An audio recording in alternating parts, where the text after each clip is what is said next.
Maka aneh kalau misalnya ada orang yang mengatakan akal harus tunduk dengan dalil. Baru ntar kita compare. Bisa nggak sih kalau dalil itu di-compare sama kayak fakta ilmiah gitu kan? Menggunakan dalil di-compare dengan fakta ilmiah bukan untuk diadu dikuat-kuatkan, enggak. Tapi dicari kecocokannya. Karena pada dasarnya dalil dan fakta ilmiah itu sejalan lurus. Ini harus kita yakinin, ini prinsip. Dalil yang ada di dalam Al-Quran, di dalam hadis, di dalam qaul ulama, misalnya dalam ijma atau qiyas, semuanya selaras dengan akal, semuanya selaras dengan fakta ilmiah. Ini kaidah umum. Ini prinsip. Maka ketika antum mengumpulkan fakta ilmiah, lalu di-compare dengan dalil, yang antum lakukan adalah bukan diadu, tapi mencocokkan. Memasukkan seluruh dalil yang ada, dimasukkan ke dalam fakta ilmiah tersebut. Sehingga terciptalah sebuah hukum. Baru setelahnya antum simpulkan hukumnya. Oh, ternyata mati suri itu adalah gini. Jadi kita bukan mengadu. Walaupun dengan bahasa compare sendiri, perbandingan itu cukup aneh sebenarnya. Tapi yang paling pas menurut Anda adalah comparing yang dimaksud adalah mencocokkan. Karena pada dasarnya fakta ilmiah dan dalil itu tidak pernah bernegasi satu sama lain, berlawanan. Mereka saling melengkapi. Sebagaimana akal dan dalil, rasionalitas dengan dalil itu tidak akan pernah bisa diadu.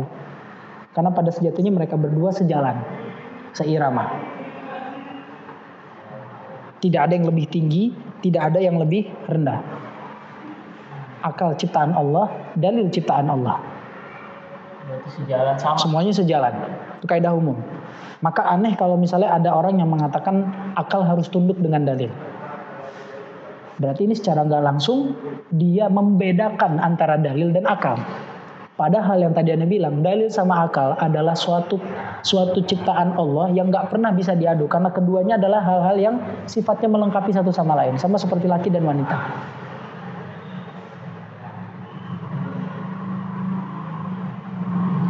Aneh sampai hari ini makanya dicap sebagai salafi bencong karena aneh gitu. Karena aneh menganggapan bahwa akal itu tidak pernah bisa tunduk dengan dalil, sebagaimana dalil tidak akan pernah bisa tunduk dengan akal. Yang aneh salahkan adalah konsep berpikirnya yang mengatakan itu. Akal harus tunduk dengan dalil. Itu konsep berpikir yang salah. Tapi kan begitu modelnya. Gak boleh diakal-akalin. Kalau gak boleh diakal-akalin, lantas apa Allah turunkan akal ini? Bukankah Allah selalu mengatakan afala ta'qilun? Bukankah Allah sering mengingatkan ya ulil albab bagi orang-orang yang berakal, orang-orang yang berpikir? Itu tandanya Allah ingin memberikan sebuah kunci jawaban. Seluruh dalil yang Allah turunkan harusnya sama dengan akal kita. Berarti itu salah. Salah. Mutlak menurut aneh ya. Ketika akal ini dilatih dengan benar, ketika akal ini diajak untuk berpikir secara rasional atas dalil yang ada, maka akal ini semuanya akan nyambung. Contoh, kenapa disuruh sholat? Perintah. Itu bukan rasionalitas. Secara logis gimana kita mau jawab kepada orang-orang, kenapa gue harus sholat? Kewajiban. Ayo, susah kan? Tandanya akal kita belum dilatih untuk berpikir ke sana tuh. Apakah Allah menurunkan ini cuma sekedar perintah doang? Saya rasa tidak mungkin. Pasti ada jawabannya secara logis. Mengapa kita butuh sholat? Akhirnya kan orang banyak yang mengatakan sholat subuh itu meningkatkan energi, kesehatan, sholat ruku, sujud. Itu sebenarnya adalah bentuk logis dari sholat sebenarnya kan. Melogiskan sholat walaupun belum logis. Terus kalau ditanya gue jawabannya gimana kayak gitu, justru itu ujian bagi kita. Iman itu kan sifatnya ujian. Ketika Allah ngasih perintah, lalu logika kita mempertanyakan kenapa Allah memerintahkan itu. Letak keimanan kita adalah menjalankan apa yang diperintahkan Allah tanpa kita harus memikirkan lebih dalam apa yang Allah perintahkan. Jawabnya pakai konsep keimanan.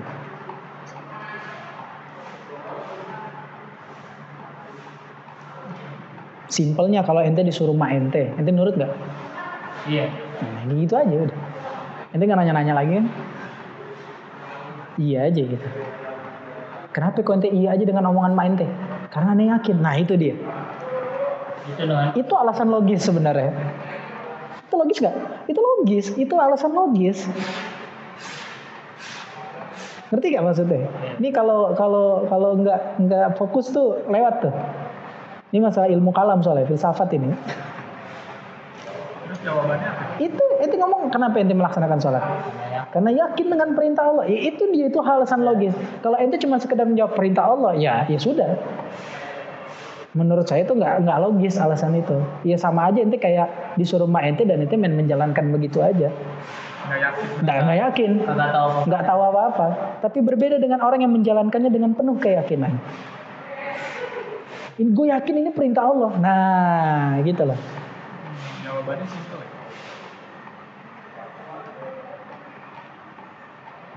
Berarti konsepnya percaya gitu ya. Percaya itu kan hal yang logis kan?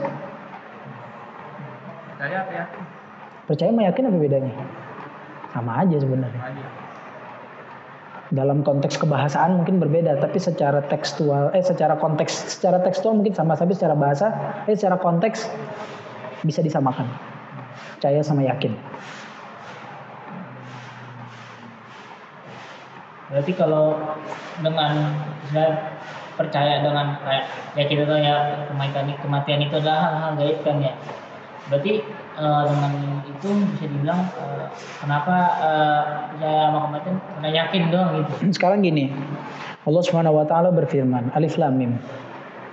Dzalikal kitabul la raiba fi hudal lil muttaqin. Sebelum Allah menyebut keimanan dengan hal-hal yang gaib, Allah menekankan dulu untuk beriman dengan apa yang Allah turunkan, yaitu Al-Quran. Dzalikal kitab la raiba fi. Itu Quran tidak ada keraguan di dalamnya. Hudal lil muttaqin. Yang disebut bukan hudal li ulil albab, petunjuk bagi orang berakal, enggak. Petunjuk bagi orang yang bertakwa. Belief, orang yang percaya. Baru setelahnya Allah turunkan alladzina yu'minuna bil ghaib. Mereka yang beriman dengan hal-hal yang gaib. Sekarang pertanyaannya, bisakah kita golongkan mati suri sebagai hal yang gaib? Nah, itu perlu buku lebih dalam. Tapi kalau dilihat secara singkat aja termasuk kan? Bisa. Secara singkat dia termasuk. Maka di awal saya tegaskan kita mau jawab pakai kacamata siapa. Kalau kita mau jawab pakai kacamata salafi, jelas jawabannya akan saklek. Tapi kalau antum kepengen bedah lebih dalam, nggak bisa pakai kacamata salafi. Antum harus pakai kacamata yang lain. Konteks ini bukan, aneh ngomong gini bukan berarti menyatakan bahwa salafi ini tidak terlalu luas gitu. Enggak begitu maksudnya.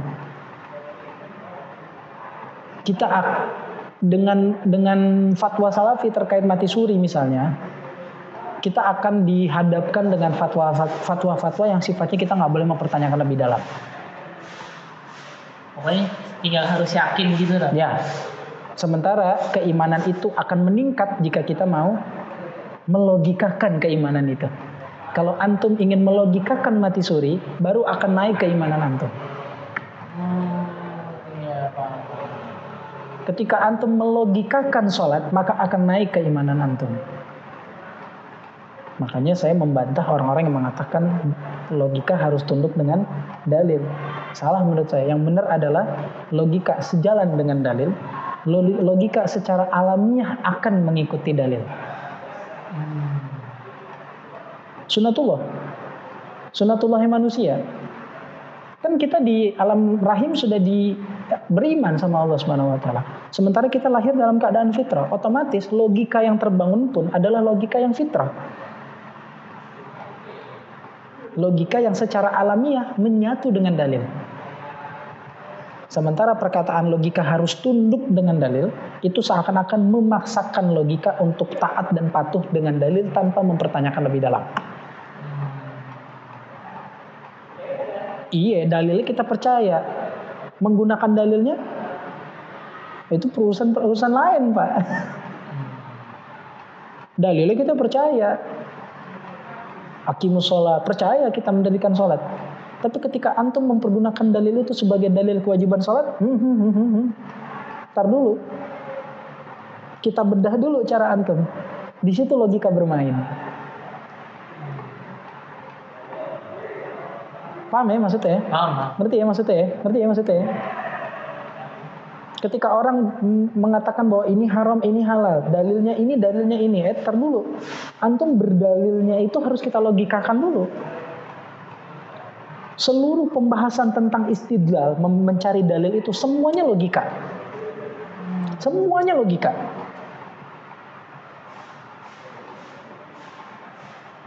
Makanya Anda bilang dalil gak akan salah kalau ada orang bilang logika harus tunduk dengan dalil. Salah. Justru logika sama dalil itu berjalan beriringan. Mereka tuh sama.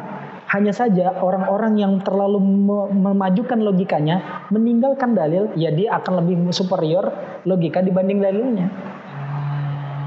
Yang harus kita lakukan apa ya? Kuatin dua-duanya. Dalil lu kuatin, logika lu kuatin.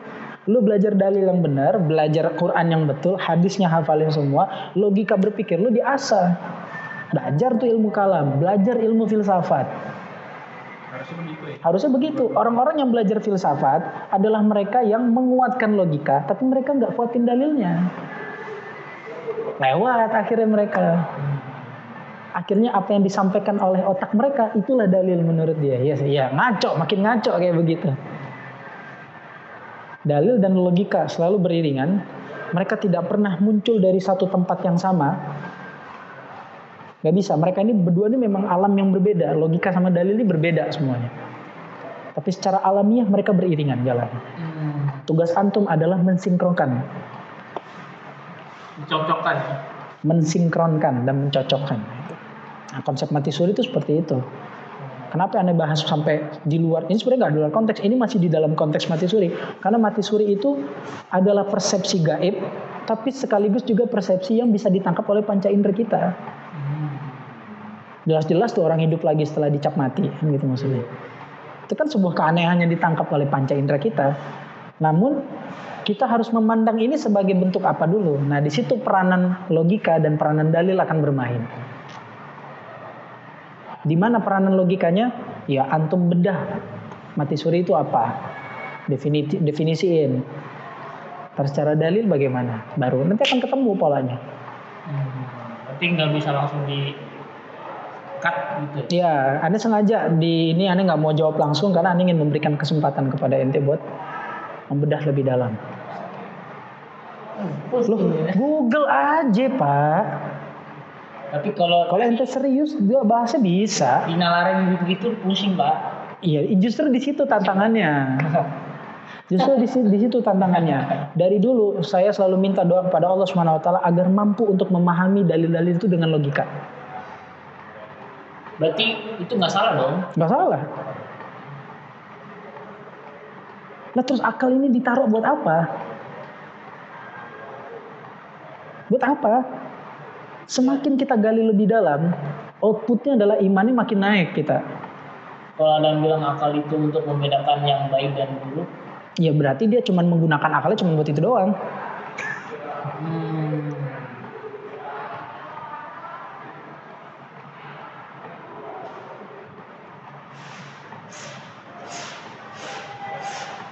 Berarti kalau misalnya ada orang yang nggak boleh berpikir pakai logika ketika suatu hukum itu tidak ada dengan dalilnya. Itu logika.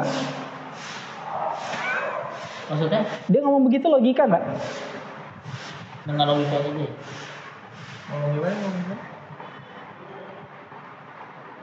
Paham gitu maksudnya? Enggak. Dia tadi bilang apa? Coba itu ulang lagi bilangnya. Ya dia nggak boleh mau pakai logika. Itu logika bukan? Itu kan pendapatnya dia. Itu logika bukan? Itu kan logika. Dia bilang tidak boleh menggunakan logika terhadap dalil. Sementara yang dia gunakan untuk mengucapkan itu adalah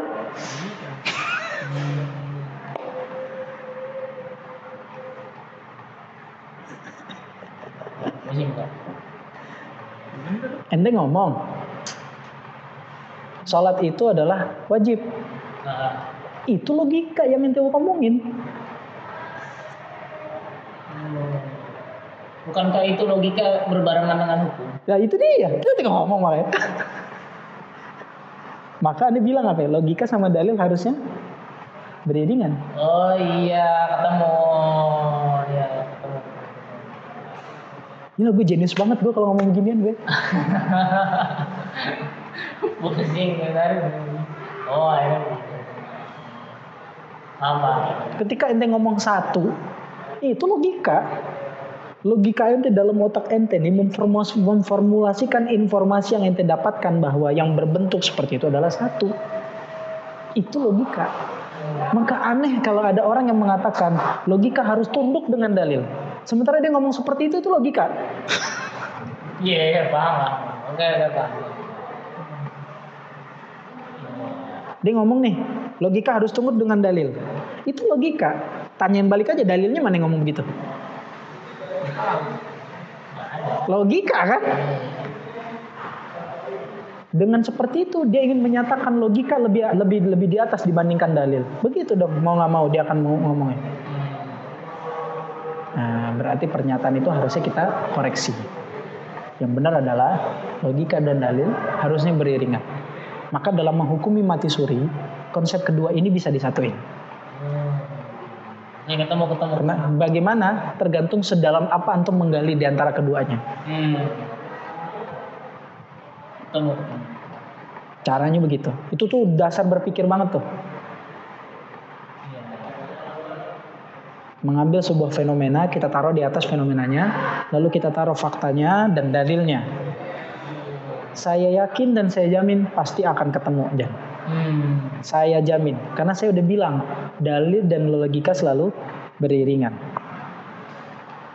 Simpel aja, antum sekarang taruh tentang sholat, antum taruh fakta ilmiah tentang sholat, lalu antum taruh tentang dalilnya, cocok, pasti cocok.